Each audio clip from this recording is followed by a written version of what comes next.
America के राष्ट्रपति बनने के साथ ही डोनाल्ड ट्रंप ने ताबड़तोड़ कुछ बड़े फैसले लिए। उनमें से एक अहम फैसला ये था कि उनके देश में अवैध रूप से रह रहे प्रवासियों को उनके देश वापस भेजा जाए। और इसी क्रम में अमेरिका ने हाल ही में 104 अवैध प्रवासी भारतीयों को अमेरिका से वापस भेजा।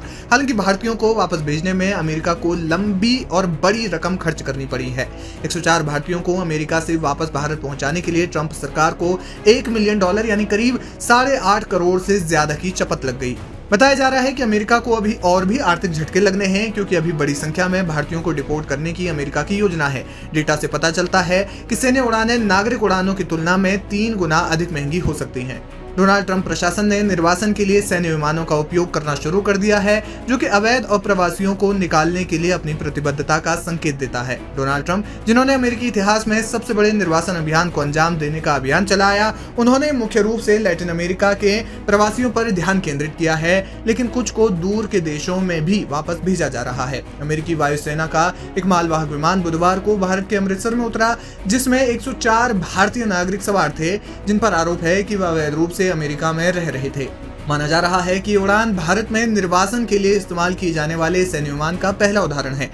तस्वीरों से पता चलता है कि इस्तेमाल किया गया विमान C-170A ग्लोबमास्टर 3 था, जो सैनिकों, वाहनों और आपूर्ति के परिवहन के लिए डिजाइन किया गया था। और एक बड़ा सैन्य विमान यह है। अमेरिकी वायुसेना की एक प्रमुख संपत्ति ग्लोबमास्टर 3 1995 से सेवा में है और दुनिया भर में विभिन्न सैन्य अभियानों में तैनात की गई है।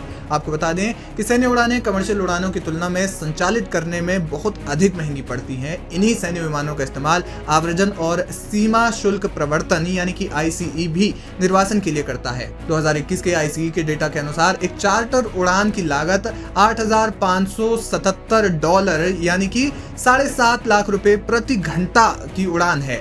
हालांकि उच्च जोखिम वाले प्रवासियों को ले जाने से लागत बढ़ सकती है। इसके विपरीत US एयर मोबिलिटी कमांड के दस्तावेजों के अनुसार परिवहन कार्यों के लिए C-17 सैन्य विमान का उपयोग करने पर प्रति घंटे $28,562 का खर्च आता है।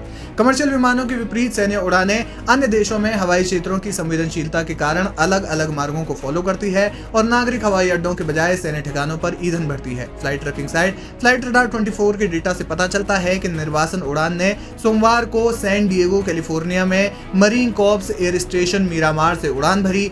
इसके बाद विमान ने पश्चिम की ओर हवाई के लिए उड़ान भरी। प्रशांत महासागर को उन्होंने पार किया, फिलीपींस के पास लुजोन जलडमरू मध्य से गुजरा, इंडोनेशिया और मलेशिया के बीच से गुजरा और दक्षिण की ओर हिंद महासागर में घूमकर डिएगो गार्सिया एक दूरस्थ द्वीप पर अमेरिकी हवाई अड्डे पर रुका।